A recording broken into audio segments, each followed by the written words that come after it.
សួស្តីអ្នកទាំងអស់គ្នាថ្ងៃនេះយើងមកជួបគ្នាទៀតហើយអញ្ចឹងថ្ងៃនេះប្រធានបទរបស់យើងគឺចង់និយាយពីការញ៉ាំទឹកប៉ុន្តែការញ៉ាំទឹកហ្នឹងគឺញ៉ាំបន្ទាប់ពីយើងក្រោកពីគេងពេលព្រឹកមកអញ្ចឹងណាអញ្ចឹងយើងមកនិយាយទៅតងជាមួយនឹងអត្ថប្រយោជន៍របស់វាអ្នកទាំងអស់គ្នាតែងគិតថាទឹកគឺមិនសំខាន់សម្រាប់អ្នកទេពេលខ្លះអ្នកខ្លះអត់សូវញ៉ាំទឹកបានគ្រប់គ្រាន់អញ្ចឹងណាចឹងខ្ញុំចង់ឲ្យអ្នកទាំងអស់គ្នាញ៉ាំទឹកឲ្យបានគ្រប់គ្រាន់តែនៅក្នុងករណីនេះខ្ញុំចង់លើកឡើងមកទាក់ទងជាមួយនឹងការញ៉ាំទឹកបន្ទាប់ពីការក្រោកពីគេងអត្ថប្រយោជន៍របស់វាគឺមានច្រើនដល់រាងកាយចឹងកុំឲ្យខាត់ពេកឥឡូវយើងចូលមកដល់ទាក់ទងមួយនឹងអត្ថប្រយោជន៍ទី1នៃការញ៉ាំទឹកបន្ទាប់ពីយើងក្រោកពីគេងចឹងអត្ថប្រយោជន៍ទី1បន្ទាប់ពីយើងញ៉ាំទឹកក្រោកពីគេងហ្នឹងគឺទី1វាជួយជំរុញដល់ប្រព័ន្ធរំលាយអាហារតើវាជួយជំរុញដល់ប្រព័ន្ធរំលាយអាហាររបៀបម៉េចដែរចឹងនៅពេលដែលយើងញ៉ាំទឹកបន្ទាប់ពីយើងក្រោកពីគេងវានឹងធ្វើឲ្យពោះវៀនរបស់យើងដំណើរការបានល្អជួយសម្អាតជាតិពុលចេញពីប្រព័ន្ធរំលាយអាហារពេលដែលយើងទម្លាប់ញ៉ាំបែបនេះទៅវានឹងធ្វើឲ្យកាពះនិងពោះវៀនរបស់យើងដំណើរការបានល្អមានន័យថាវាមានស្ថិរភាព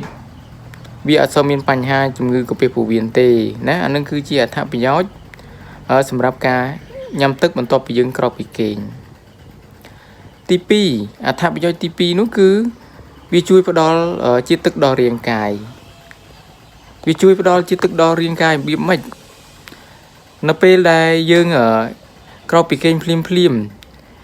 សារធាតុទឹកនៅក្នុងរាងកាយរបស់យើងគឺបាត់បង់តាមរយៈការដកដង្ហើមហើយតាមរយៈការបែកញើសអញ្ចឹងហើយនៅពេលដែលយើងក្រោកមកភ្លាមយើងញ៉ាំភ្លាមញ៉ាំទឹកភ្លាមវានឹងជួយបំពេញជាតិទឹកនៅក្នុងសារពាង្គកាយយើងបានលឿនជាពិសេសវាជួយទៅដល់តម្រងនោមធ្វើឲ្យតម្រងនោមរបស់យើងគឺធ្វើការច្រោះជាតិពុលបានល្អណាអានឹងគឺជាអត្ថប្រយោជន៍នៃការញ៉ាំទឹកបន្ទាប់ពីការក្រោកពីគេងទី3ជួយសម្អាតជាតិពុល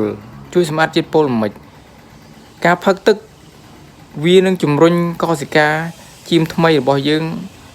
ឲ្យកើនឡើងណាហើយអ្វីដែលសំខាន់ហ្នឹងគឺ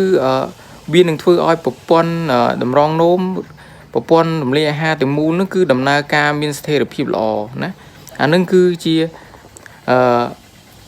ការជួយសម្អាតជាតិពុលចឹងហើយទឹកគឺសំខាន់អ្នកទាំងអស់គ្នាគួរតែអនុវត្តវិធានដូចខ្ញុំបានប្រាប់ចឹងនៅពេលដែលអ្នកទាំងអស់គ្នាក្រោកពីគេងអ្នកទាំងអស់គ្នាគួរតែញ៉ាំទឹកមួយកែវទៅ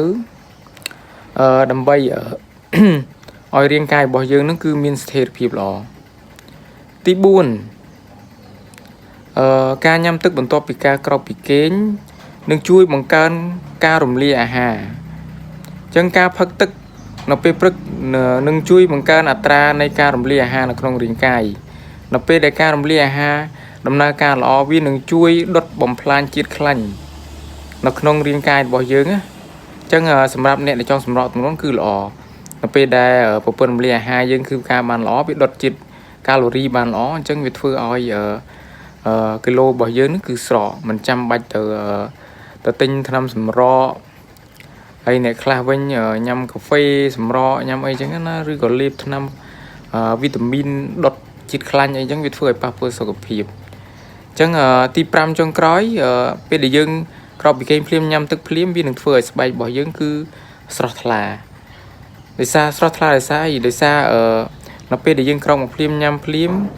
វានឹងធ្វើឲ្យរាងកាយរបស់យើងគឺទទួលបានសំណើមល្អនៅពេលដែលយើងញ៉ាំទឹកគ្រប់គ្រាន់ឬក៏ក្រោកមកញ៉ាំទឹកភ្លាមវានឹងជួយបង្កើនលំហូរឈាមទៅកាន់ស្បែកបានល្អអត់មានភាពរអាក់រអួលអញ្ចឹងហើយនឹងជួយផ្ដល់សំណើមដល់ស្បែកមិនឲ្យស្បែកស្ងួតបានអញ្ចឹងណាអញ្ចឹងទាក់ទងជាមួយនឹងការញ៉ាំទឹកបន្ទាប់ពីក្រោកពីគេងទាំងអស់មាន5អញ្ចឹងអ្នកទាំងអស់គ្នាអាចក្រោកពីគេងហើយញ៉ាំតាមអ្វីដែលខ្ញុំបានប្រាប់ទៅអញ្ចឹងអានឹងខ្ញុំអានទាក់ទងជាមួយនឹងផ្នែកអ្នកជំនាញផ្នែកសុខភាពគេណែនាំបែបហ្នឹងណាអញ្ចឹងធានបត់យើងថ្ងៃហ្នឹងមានតែប៉ុណ្្នឹងទេអញ្ចឹងអរគុណច្រើនជម្រាបលាបាយបាយ